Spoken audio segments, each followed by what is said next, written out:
Hey, good morning, good afternoon, everyone. I'm Kerm Foltz, and I want to welcome everyone to today's roundtable discussion. It's the NAR settlement impact, what it means to you, what it means to your business. So I have three wonderful guests for us. Today, Chad Ziegler from Vail, Colorado, Daniel from the state of Oklahoma, and Robin Cerna from the state of Arizona. So welcome to everyone who's participating on today's webinar. I'm going to be dodging back and forth. So quite frankly, I have like 4 screens pulled up. So I want to make sure I'm making some good eye contact with Robin, Daniel, and Chad. In addition, we have the slide deck, so I want to make sure everybody can see our screens as well as we start digging into what does this actually mean, the settlement that is pending and potentially occurring in the middle of July. Some housekeeping activities. I'll be managing along with another team member of mine some chat, so feel free to chat in the comments. If you have questions, I'll try to weave those in as we go as well. We'll have this discussion be about 50 to 55 minutes. We'll leave a little bit of time for some questions as well. Variety of perspectives we're going to have. Obviously, Chad is in Vail. Robin is in Tucson and has team members in the metropolitan area of Phoenix, and then Daniel is from McGraw Realty in Oklahoma. So we'll have a variety of perspectives. Our key here is for you to be able to take maybe one nugget or have a little bit more confidence or have a better understanding of what the impact of a potential NAR settlement has on your business and how you can take a couple of tidbits away to be able to implement in your business here after today's roundtable discussion. So as we see here, we're going to talk a little bit about what it means for you and your business now. What next steps look like? I'm a firm believer fundamentals haven't changed. It's about demonstrating value, clearly communicating value as a real estate professional that you provide to a buyer, as well as building relationships and maintaining those relationships. So I think those are the fundamentals of a real estate professional. That hasn't changed, but there is some noise out there. There is some confusion out there as well. So we're hoping that everyone who participates on today's roundtable discussion gets a few tidbits that they can take with that. Maybe there's an opportunity for you to adjust your strategy, but also maybe reset and continuing to work on building, maintaining relationships, and then staying close to everyone within your real estate network that's aware of your services as a real estate professional. So that's kind of setting the agenda. As I mentioned, as the VP of Sales and Operations for Tierra Antigua, 1,200 plus real estate professionals in the state of Arizona. Dan is the head of lead engagement for several agents from McGraw Realty in Edmond, Oklahoma. And then Chad is really from a niche market, which would be a great perspective to have as well, from Senior Realty in Vail, Colorado, as the managing broker in Oakland. So as we know today, as the first slide, let's talk about a little bit about interpreting the changes. There's several different perspectives. It really depends on how long you've been in the profession, what support your broker is providing you with kind of sifting through the noise and confusion. Obviously, this is a pending agreement. There's a possibility of this becoming real in the middle of July. From a summary, this is a buyer's agent. Chad, your perspective, sifting through the noise, sifting through maybe some of the confusion that's out there. Obviously, some people watch the news, read the news. There's all the clickbait. The world in real estate is going to be changing. What's your perspective? I think this is a great opportunity for us as brokers to maybe finally get out ahead of explaining to buyers and sellers what we do as brokers. And I think that the cream will rise to the top. I think that there's the fundamental, conversation that started this class action suit was basically about the fact that the public had a perception that we as brokers were sifting through listings and showing them listings that had a higher co-op fee. And then if it had a lower co-op fee, we might have not shown those properties or seen those properties. And in my scenario, that's not the case. But that's kind of what started this conversation. And I think that us as brokers also, there's a perception, guys, that we're viewed with less authenticity than used car salespeople. And we're accredited. We have E&O insurance. We have a code of ethics that we're abided by. And I just have not found that to be the case. I think this is one of these moments where if you can't negotiate for yourself, you certainly can't negotiate for your buyers. And that's literally a tagline I use when I sit down with the buyer to kind of get an engagement and start this process. And I said, guys, we're not going to trip over hundreds to get to a 20 right now. My commission is like the least bit of this portfolio. You're talking about deploying historically one of the largest amounts you're ever going to transact in your career when you're buying and selling a house. And we've got, when you're looking at using getting a surgeon, you found out you had some terrible ailment. You don't try and value engineer the surgeon and find who the cheapest guy is in town. So if there's somebody else that's going to do this for you, I would think that you should look at that. But I would encourage you to say that it's formidable to find out what we do and how we provide services. We do a lot, and I'm not actually concerned about it at all. In fact, I think we're going to it might flush out some people that are just in my marketplace doing this very part-time, and the people that are doing this are going to find that we want someone that knows how to negotiate, and that will provide great tools and support through this process. Yeah, it's interesting. You find, like, as real estate professionals, it's easy to negotiate with a listing agent, but it's tough to have that uncomfortable conversation. Some real estate professionals find it uncomfortable to have that conversation about their commission. So we're going to spend some time in a couple of minutes about maybe some strategies for making and feeling more comfortable having that conversation with that consumer about commissions and what it's worth and the value behind that. Robin, how's this impacting you? Kind of some of the noise and confusion, and we're later going to talk about like what you're hearing from consumers. But how's this impacting your agents? Yeah, so I think with anybody, right, change is hard at times. What I will say is the agents who are more confident in their abilities and easier to represent like their value are going to find this much easier. I do think that one of the things that this lawsuit does is it creates an even playing field no matter where you're located, right? We're all going to be expected to follow the same set of rules. And so if nothing else, that is peace of mind for sure. I think the agents who are not actively practicing this new process and showing their value from the beginning need to get started doing that. Don't wait until July to start practicing. Do it today. Do it with every client that you interact with. Show your value. Tell them what you're going to do for them. And even that's as a buyer's agent, but even as a seller's agent, expressing the value of offering that co-op and the difference that it can make in the entire transaction is going to be huge, right? So I think what we'll see is the agents that are good at representing sellers and can, express the value of offering that co-op and making it available to the buyer's agent, I think we'll find that their transactions go smoother. I mean, if you can express the value of, hey, this can set your listing apart.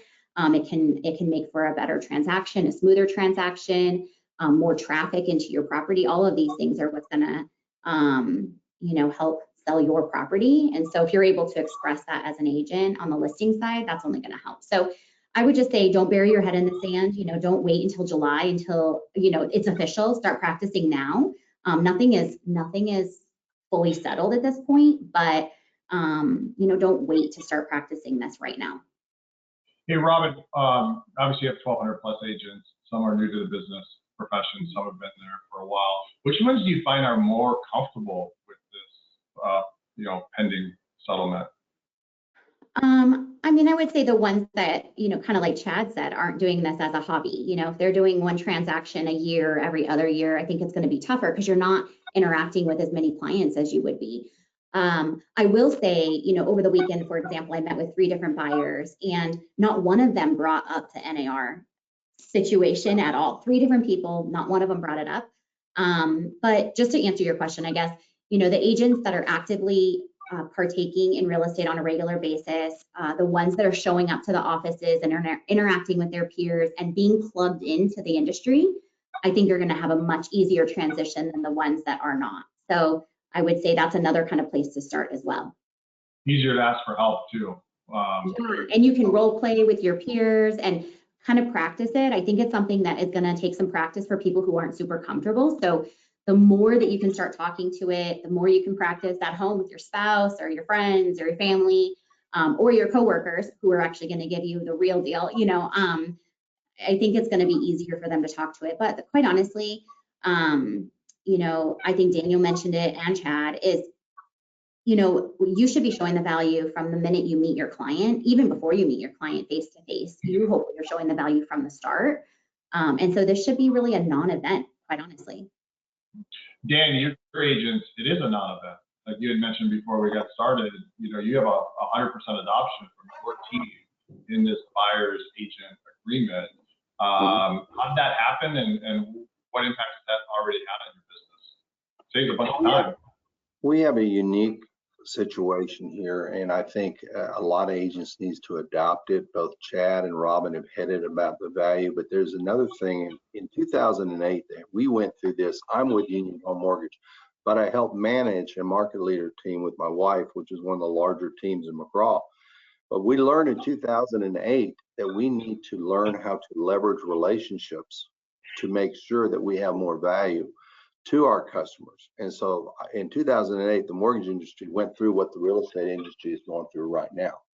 And then we realized that if we can all work together, and there's a lot that you can do, you will add that value that you need to the agencies and to the agents. Now, in our market, the buyer brokers agreements always existed. A lot of agents never used it. However, the top agents never went away from it and are still utilizing it, and they're explaining, here's what I do as a buyer, here's the things I do as a buyer, here's a list of it. And they also leverage the value of inspectors, lenders, roofers, and they create a dynamic, look, this is what we're bringing to the table. Chad said it the best. He didn't say it this way, but I'm going to copy: the cream will rise to the top. I think that's what Chad was trying to say, and I might be putting words in his mouth, but it will happen, because that's what happened in our industry. We had drastic shrinkage, everybody panicked, but the cream rose to the top. Dan, why don't we transition into questions that you're getting from buyers, questions, comments, concerns that buyers and sellers potentially will have as they flick through all the online noise and confusion on this.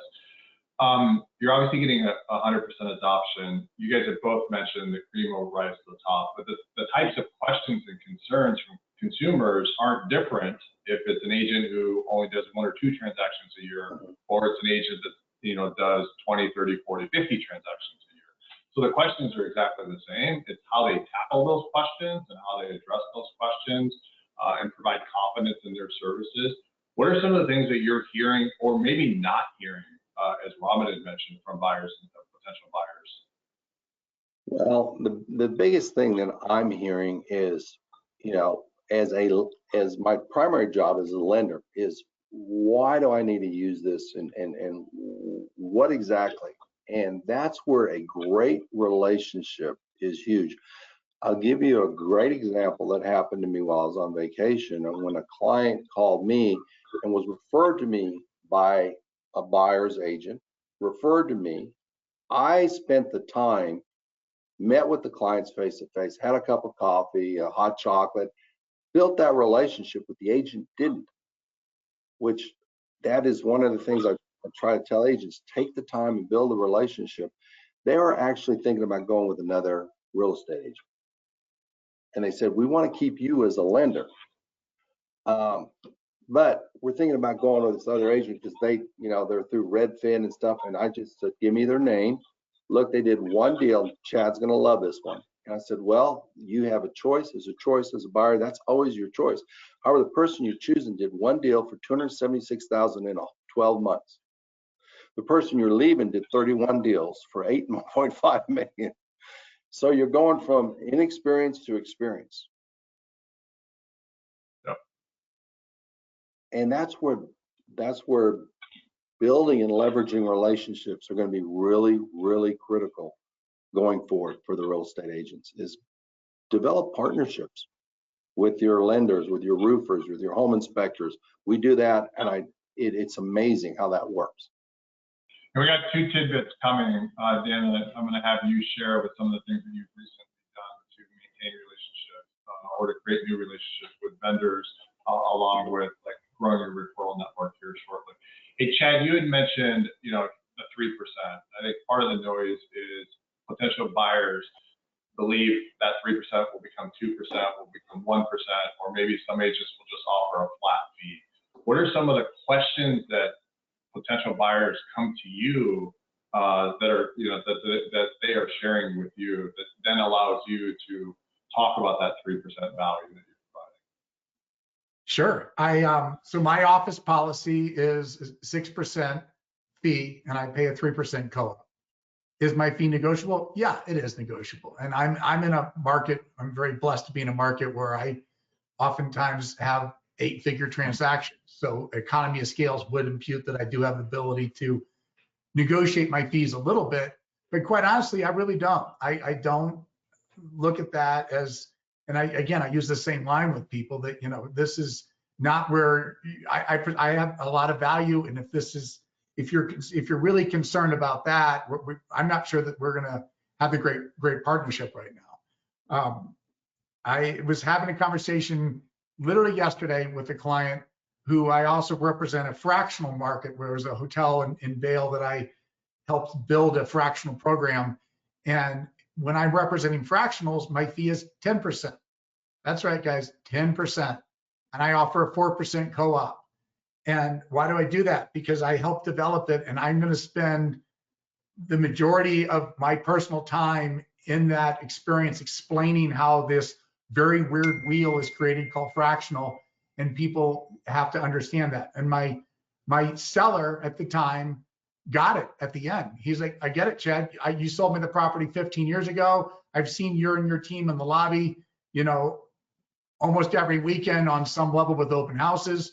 And he got the value proposition, and he understood it. It's also a property, guys, that would be listed. Again, I have a different color sky in my world. We sell parking spots in Vail Village for $600,000. And so a fractional in Vail Village is $400,000.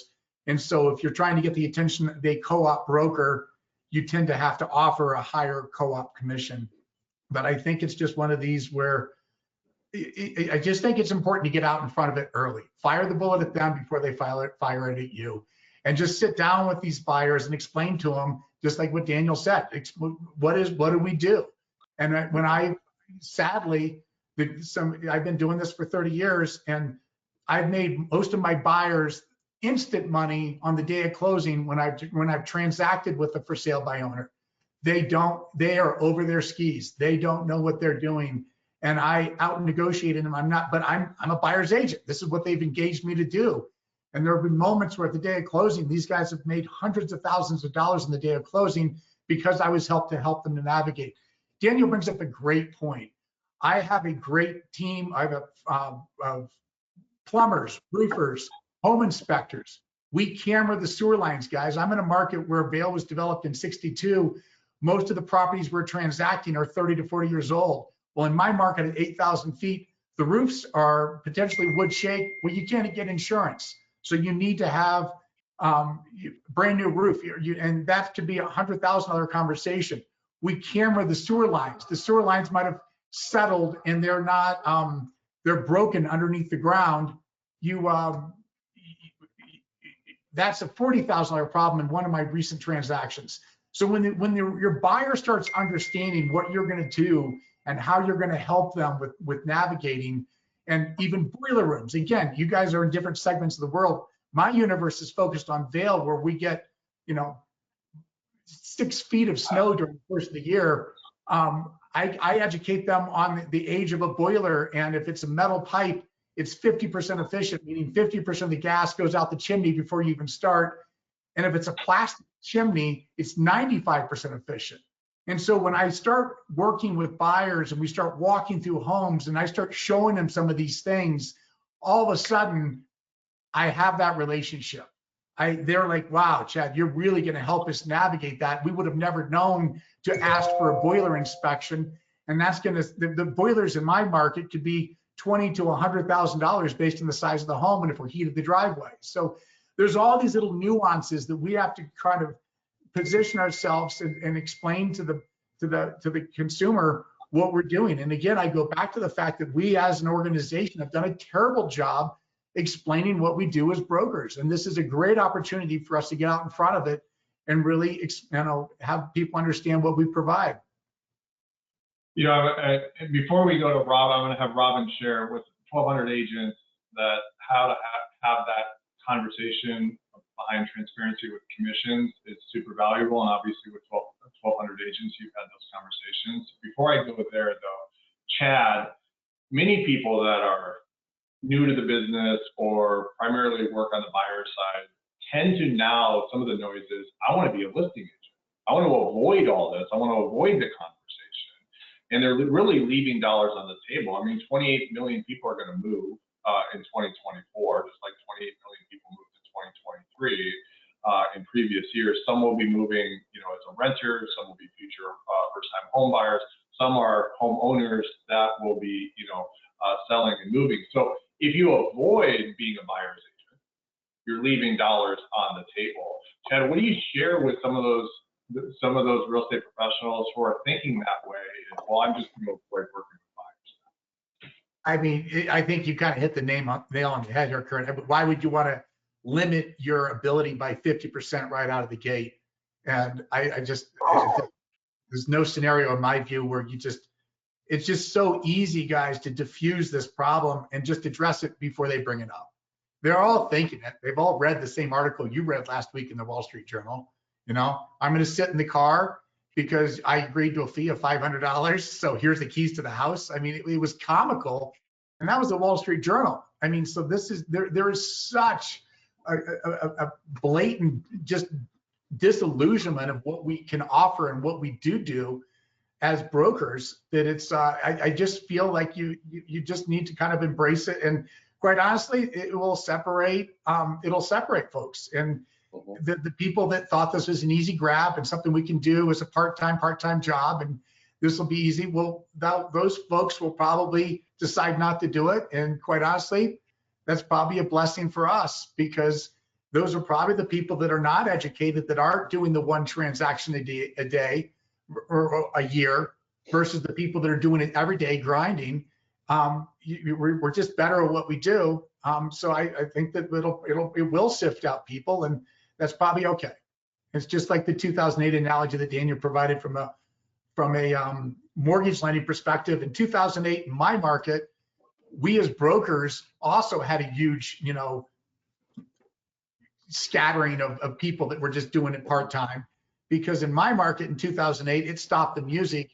And what happened for us is the people that were looking to make those 7-figure transactions, they didn't know which way was up. So they just chose to rent properties for $5,000 or $10,000 a night, as opposed to deploying $5 or $10 million into a market where they weren't sure which way was up. So we as brokers obviously got really, it hurt. That was a tough segment of our time to kind of, transition through. But yeah. Robin, let's talk and discuss commissions. As I mentioned before, many people, easy to negotiate with a listing agent, tough to have that conversation. Just share your expertise. Like, how do you have that conversation? If you had a couple of minutes here, 5 minutes to just to do a seminar discussing commissions, where would you start? Yeah, so first of all, just to kind of rewind back to Chad's question, I will say this, like you mentioned, lots of people are going to want to just stick with the listing side of things, so they don't have to have the uncomfortable conversation. But I think that's part of the misperception, is that regardless of whether you're on the listing side or the buyer side, you're going to have the conversation, because if you're a listing agent, you're going to need to advocate for what's right for your seller, which is obviously to try and still offer that co-op to drive buyers to your property, right? Because there are certain types of loans where they simply are not allowed or able to pay that fee. So it's a conversation you're going to have. But as far as the conversation with our agents, I mean, first of all, be with the brokerage. This is my advice to any agent that offers training and development in this area, and training on how to, present a buyer broker and be confident in your presentation, right? People want someone who's confident, because if you can't be confident having this conversation, how in the heck are you going to negotiate for them and have confidence, right? You'll get completely taken advantage of. So I would say that's the first thing. I always talk about, I would say never use the word commission. That sounds so salesy and slime bag. Use my professional fee and be confident in that fee, right? Just like these other guys said, you're not going to go around and shop for the cheapest surgeon in town or the cheapest lawyer in town. And this is the same thing with real estate, right? You're going to get what you paid for. And the professional fee is blank. And here's why. Here's what I'm going to do to represent you. I go back, I remember about a year ago, I took on a listing that was a for sale by owner. The mother had been an agent like 20 years ago and felt like she could sell her own property. She was no longer an agent anymore. She listed her house way below market value. First of all, I was shocked. It was tens of thousands of dollars below what it should have been. And she was getting inundated with crazy offers from wholesalers and all the things. And the daughter was like, Mom, let my friend help you. Come on, what are you doing? And so when I talked to her, she's like, I don't want to pay the fee. I'm like, the problem is that you're going to get less for your house. You can't even maneuver all of these offers that you've received. And half of them aren't even real offers, right? They're not going to get to the finish line. And in the end, I think that was a great testimony for why it's important to have representation and talk about your professional fee. Make sure that you're confident, like I said in the conversation. NAR has some great tools that list out what the buyer and seller's agents do. And if you need like, how do I articulate my value and what I do? Look at those lists. They're available to anyone to look at. I know we gave them to every single agent in our entire brokerage so that they have the list. They can look at it. They can kind of weed through like, what do I want to highlight out of this list to help give you some ideas. But like I said, I would say that the key to success with any type of, position that you're in is confidence and making sure that you come at it confidently and they feel like they're working with a great agent. And of course, they're going to pay a professional fee. There's not one single industry in this entire world where there's not a fee tied to it. Nothing is free, and this is no exception, right? So if you can list their property or get them a better deal on the house that they're buying, and you use your negotiating skills to do that, I mean, that in itself will pay for it, right? Yeah, Ryan, great takeaway. Professional fee. If we're not using that term, let's use it today. Start today. And then really role practicing. Like I always say, confidence is earned. It's not something you can go out on the street corner and purchase. So you got to role practice. You got to fail. You got to stand back up.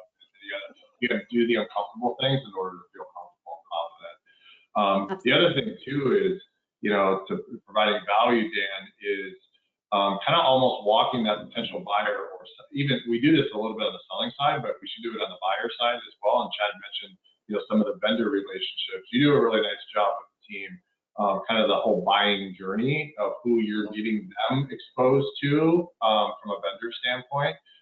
So talking about the value that someone can bring, as a buyer's agent is all about all the relationships that your team has with vendors. Talk a little bit about like providing value behind kind of the journey of purchasing a home with a member of your team. Well, I'm going to cheat. I'm going to cheat off of Chad because he nailed it. People are going to buy houses. And if you don't want to go with the buyers, you're going to lose out on it. So why should they buy from you? And that's where the value proposition is, because I bring this to the table. One of the things that we do, and I teach, and is as a lender, is like today, Tuesday, every Tuesday, we call the buyers up, give them an update. We call the real estate agents, give them an update. We call the title companies and give them an update. So why do you do that? Well, when you buy the house, that's the largest investment that you're doing. And you just say, look, you're going to be working with me and this lender. You will never not know where you're at. We've surveyed client after client. I have hundreds of solid Google reviews. Not one of them says Dan had the best rate. Not one of them. I've never had that review. We've got great rates, but I've never had it. The reviews are Dan and his team, and that's where we emphasize the team. Who's on the team? The listing agent, the buying agent, my team, the inspector. We talk about everything as a team. You're bringing in a team, and we've experienced this here in Oklahoma, and I'm sure Chad and Robin have. We've had the flat rate people forever.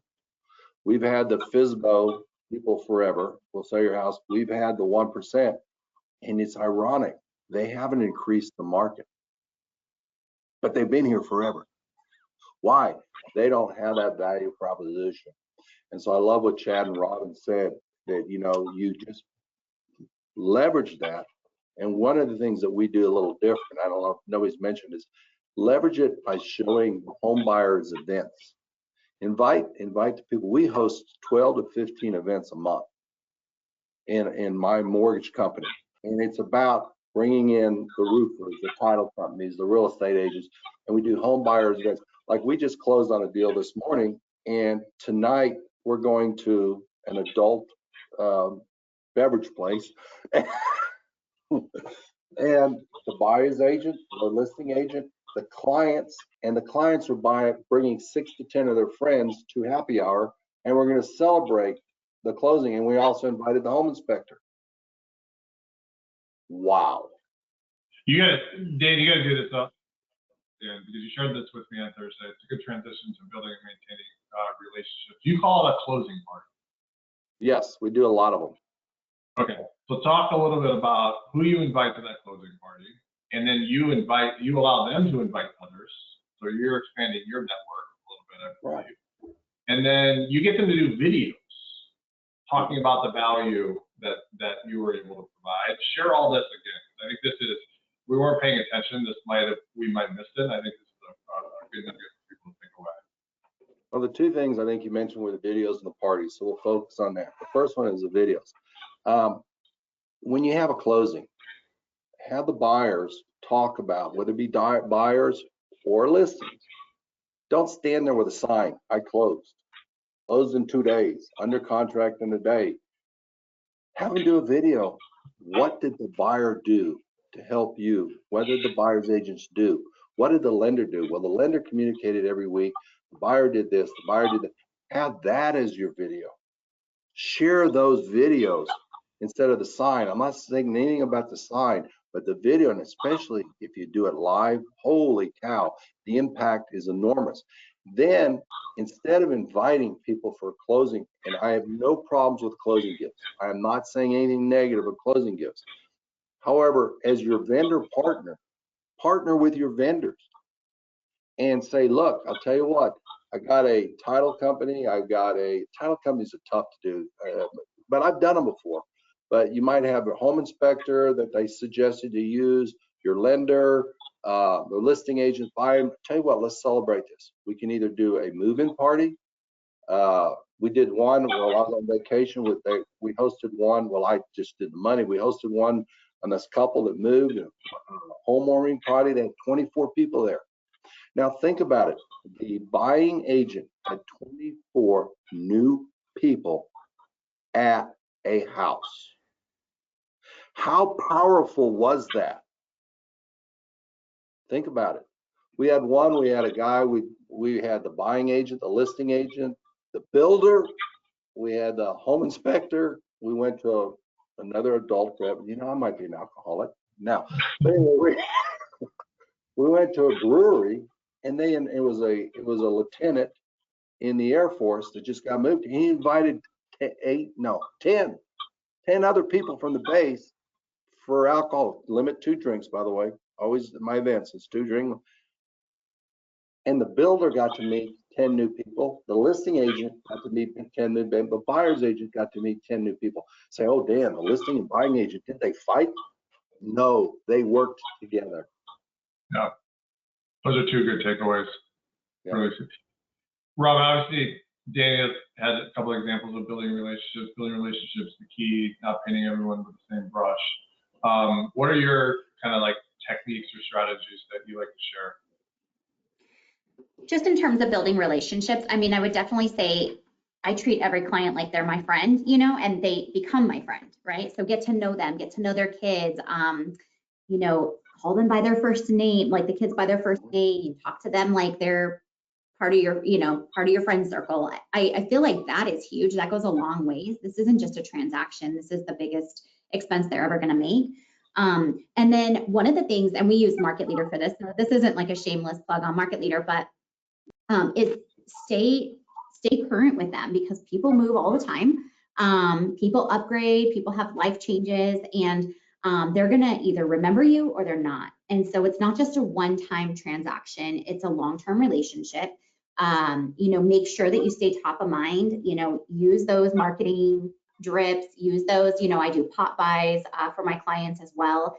And it's nothing crazy or, too expensive. It's just to keep you top of mind. And then just those individual calls, happy Easter. I hope you have a great day with your family and your friends, like something specific to them. So they feel like, wow, like they took the time for me. So I would say those are just things to always keep in mind. People really underestimate how many times an agent works with the same client over and over. That's something that's a huge, lost opportunity in our industry. And quite honestly, it's one of the easiest things that you can do is bring back prior clients, old business. I mean, I would even go as far as saying if I sell a house, the person who bought it, like I'm going to be their best friend because while they might not have been my client, I bet you anything their agent's not doing that. So those are just kind of some things to keep in mind. Yeah, it doesn't matter what system you use. Like, obviously we have people on today's call that use Circle, we use Market Leader, we use Top Producer. It's all about meeting new people, adding new people into your funnel, adding new people into your real estate network. But then in order to maximize the people you've added, you got to be intentional by staying close to them, Robin. It's not order taking. You have to develop a relationship. Chad, you guys do a really nice job of developing new relationships where at times, and this sets you guys apart, your team, because at times people will meet new consumers and just think that they're ready to buy or sell today, where maybe that life event is about to happen or they're anticipating it and it hasn't happened yet.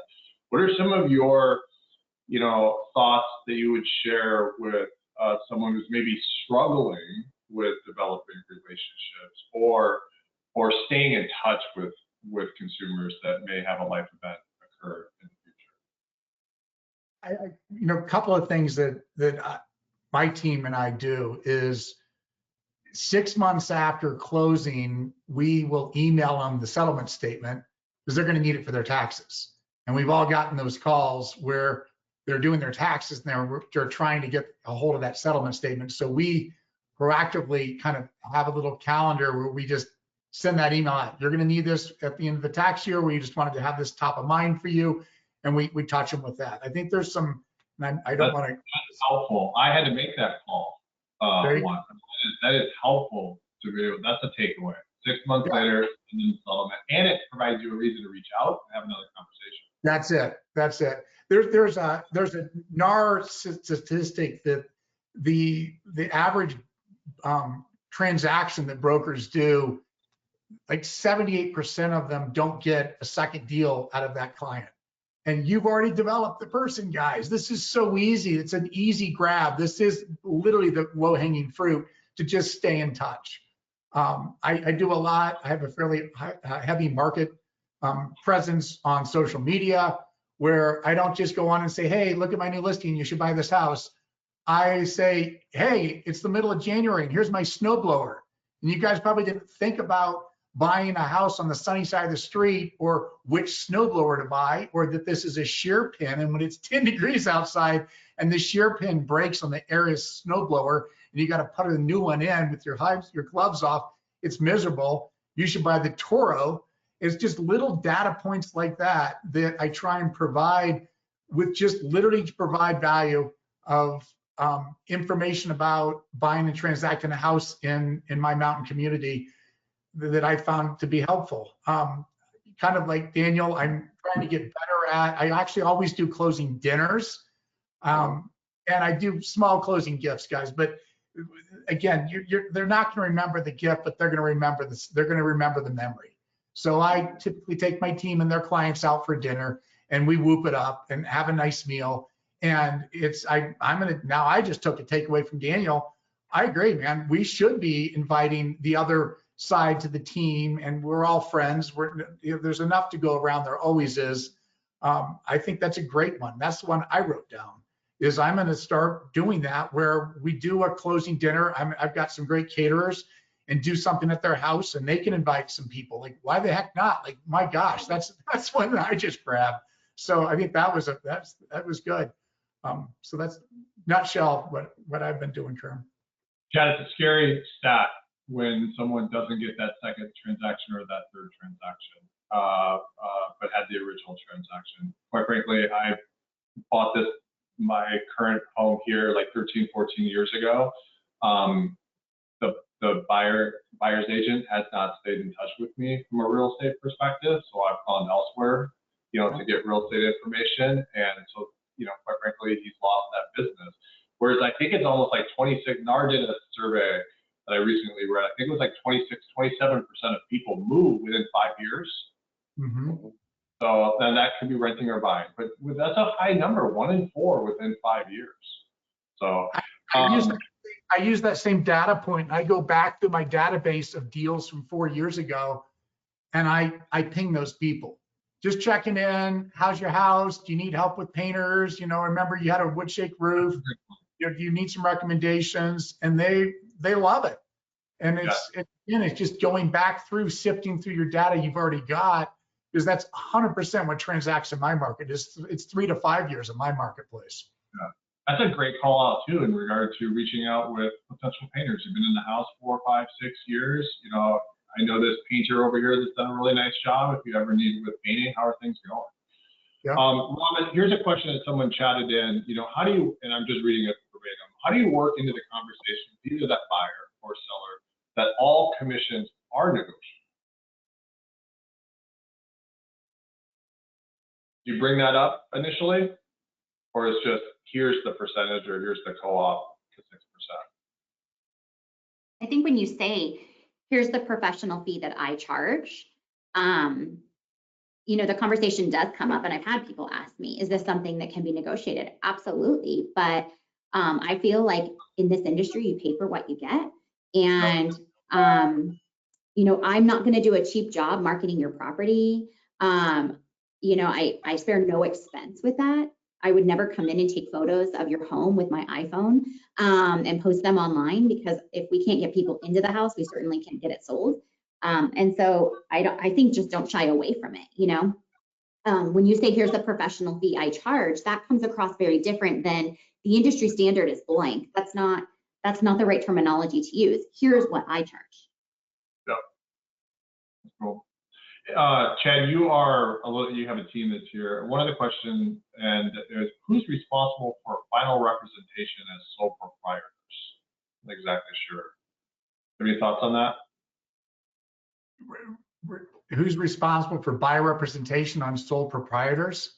Yeah, I'm not sure I understand that question. So if somebody wants to chat in a question, do that. Do you have any thoughts on that one? I guess I'm not familiar in the Colorado market on sole proprietors. I guess I don't know the term, and I don't want to meet. Sorry.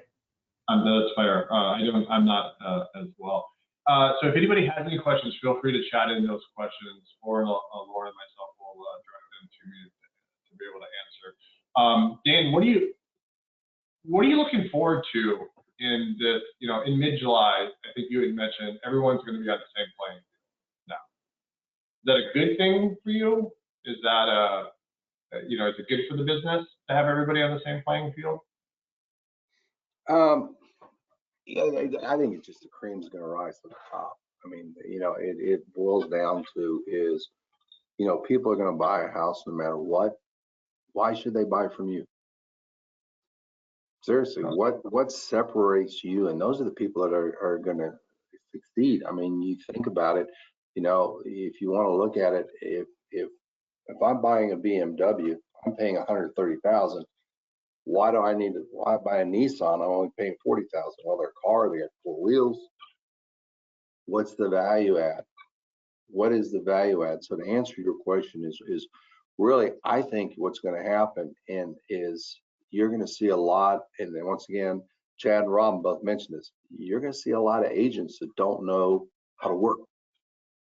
And so you're going to have a situation, in my opinion, you're going to have less agents. However, with that said, the ones that are around are going to be good. So you better sharpen that pencil. Yeah. Hey, we got 2 good questions here, open for anybody. What is your, we all do listing presentations. Oh, I think you had mentioned, Chad, also buyer broker presentations. What does your buyer broker presentation look like?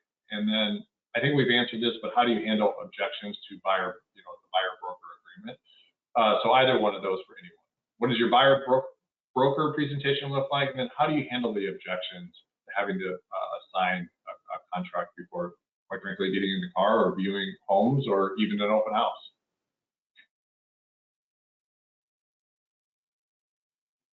I'll grab it. I lean into it, guys. A little bit of this is people want to be around successful people, right? So I leverage, and this is where it was tough for me at the beginning of my career to kind of say, yeah, I was the number 3 buyer's agent 2 years ago in my market and transacted 94 million. I didn't want to I wanted to be humble, right? We all want to remain humble. I think humility is one of my favorite characteristics of a human. But I think in moments like this, it's important to kind of leverage who you are and what you do. And again, I go back to repeating this. This is going to most likely be the largest amount of money that they're going to transact in their entire career. They need expert advice. And when you get them comfortable with the fact that you are transacting on a very high level with the captains of the universe around my market, that gets these people comfortable. So I don't have an issue with that. I would also, just back to your previous statement that you posed to Daniel, guys, this is a proposed settlement that might settle in July, okay? The judge has not signed off on it, nor has the DOJ. There's still a lot of moving parts that need to get worked out. Hey, we're doing an open house, and I have an open house, and there's a buyer that wants to come in. What do? That hasn't addressed it. My suggestion, I'm going to have an iPad with a buyer's agent's agreement. It's live for 30 minutes. And then you sign on this, and then you come in, you see the house. And if it's something you like, then we're going to talk about a buyer's agent's agreement that lives past a 30-minute conversation. But it's an easy, it's only 30 minutes. That's fine. That's not going to be a hard sell through, guys, to get people to deal with it. And just like Robin mentioned, this is a great way to get really good at having these conversations. And if you fumble a few times with them people at an open house, well, then that's okay. We're all going to have to get more comfortable with just getting out in front of the fact that this is my fee and this is my professional fee and I'm worth it. And if you want to find somebody that wants to transact it for a lesser fee, then that's okay. This might not be a good relationship for me either. So that's probably. Yeah, I think, since you shared this last couple of minutes here, like my last 4 chats, quite frankly, I'll be blunt, are all about, am I going to have to give more to the seller because I'm going to have to reduce my commissions? This isn't about having to reduce your professional fee. No, and Robin hit this point earlier, but I want to kind of re-hit it, guys. If I'm having a conversation with a seller and we're going to talk about fees and listing, I want to cast the biggest net possible. What's the best way to cast a big net? On my website, I'm going to list what I'm going to offer as a co-op fee because I can no longer put it in the MLS. So I'm going to put on my website, there's a 3% buyer's co-op. And then for the people that are a bit meek and don't want to have those conversations, I'm sorry, but guess what? Those people will most likely be showing your house more before they show the house from another firm that's offering a 1% co-op or no co-op. Because those people, no one likes confrontation, right? We all avoid it. It's human nature. So again, lean into it early is my best advice because and people get it. I mean, again, they'll understand it. Take some of these little lines that we've been throwing around. I think it's easy to kind of formulate that, and then people will be like, yeah, you're right, Chad. This is a lot of money. When's the last time? I always tell people, when's the last time you spent $1 million? They're like, never. I'm like, okay, well, you're about to. So let's just get really clear on this transaction and what we're doing right now. Okay. So you guys have this really isn't a change to the way you guys really do business, conduct business. So if this pending agreement goes through in middle of July, quite frankly, there's really little change that you guys are really going to have to, adjust to. Is that a true statement? Yeah. I mean, I think the biggest change is going to be that, number one, before you open the door for a buyer, you need to have that conversation. And that might be a little different for a lot of people. But the biggest change, I think, is that whether you open that door or Chad opens that door or Daniel opens that door, the conversation has to be had with every single one of us.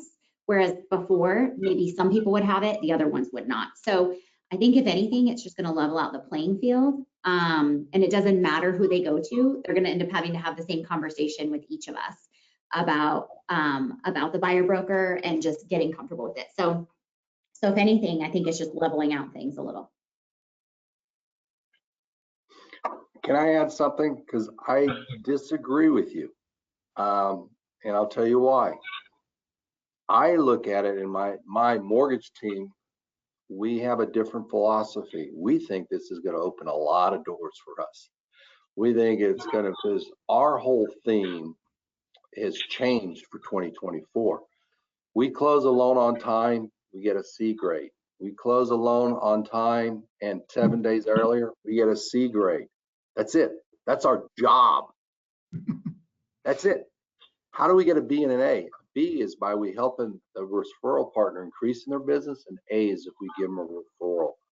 So I am excited about the changes because we've been doing this for a while, and we're going to create bigger partners with real estate because that's our vision, is that we're going to all have to work more together and we all win then. So I disagree. I see changes. I'm excited about the changes. Well put. Robin, do you use this as a recruiting tool? Like the whole educating a new real estate professional who obviously is more aware of what's happening as they're in it? Are you using this as a recruiting tool that you help guide them? And Absolutely.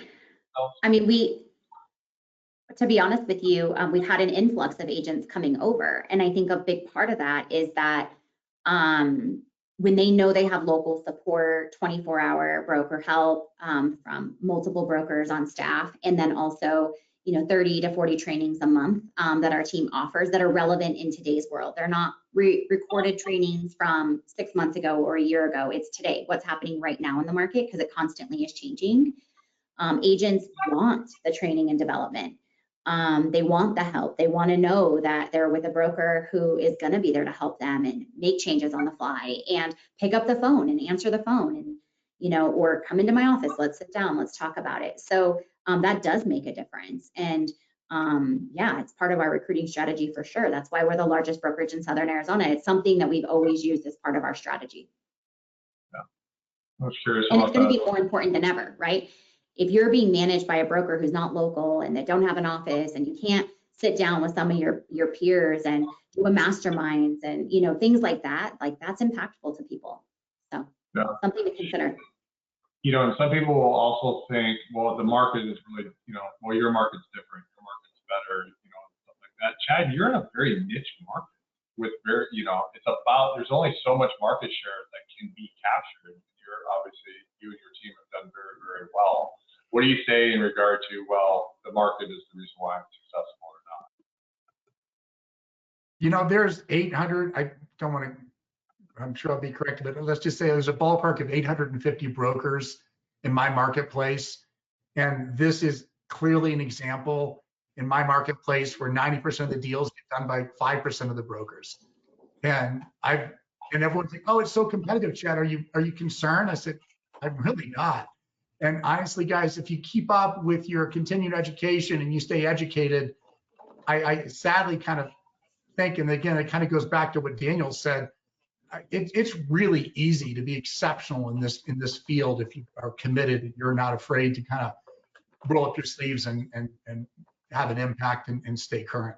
So now I've no concerns about marketplace or competition in that regard, and I think there's enough to go around. And I think that again, success breeds success.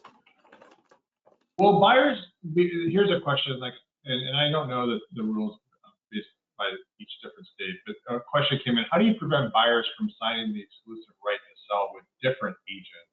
I'm guessing, can you sign a buyer's agent agreement with more than one real estate professional?